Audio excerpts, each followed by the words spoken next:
계속해서 은혜에 대해서 말씀하고 있지요. 천사 숭배가 얼마나 엉터리인지 잘못된 것인지를 말씀하면서 하신 얘기입니다. 천사들은 단지 하나님의 뜻을 전하는 존재다. 하나님의 말씀을 전하는 존재에 불과하다. 그런데 그런 존재를 하나님이신 그리스도와 비교하는 것 자체가 어불성설이다. 말도 안 된다라는 내용이 함축되어 있는 겁니다.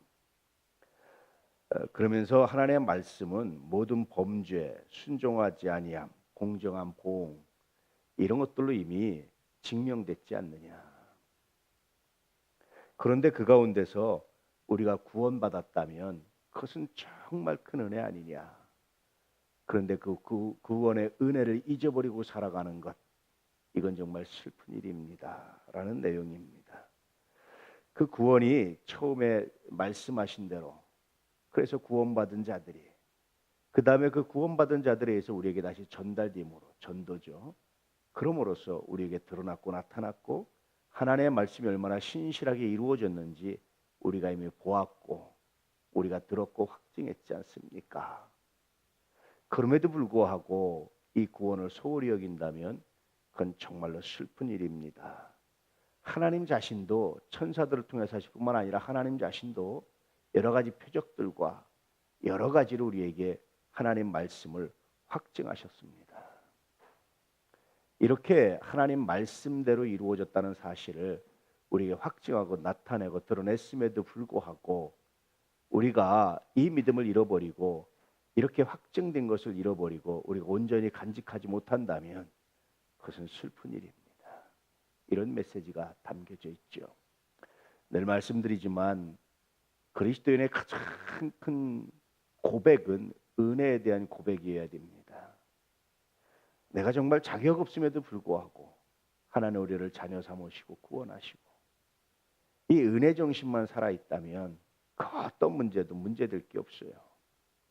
이 은혜 정신만 살아있다면 어떠한 적 앞에서도 우리가 두려워할 게 없습니다. 이 은혜 정신만 살아있다면 어떠한 깊은 문제에 빠졌어도 우리가 염려할 것이 없습니다. 그래서 가장 중요한 것이 은혜 정신이에요. 은혜는 어떤 사람은 나는 이제는 갚았다라고 생각해요.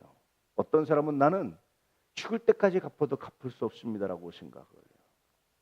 은혜는 본인이 어떻게 느끼느냐에 따라서 크기가 달라지기도 합니다. 그런데 여러분, 하나님의 독생자를 보내셔서 하나님의 인간이 되셔서 우리를 구원하시기 위해서 십자가를 지고 고통을 당하셨다는 사실, 그리고 누구든지 믿기만 하면 구원받는다는 이 놀라운 사실, 이것을 무엇으로 갚을 수 있을까요?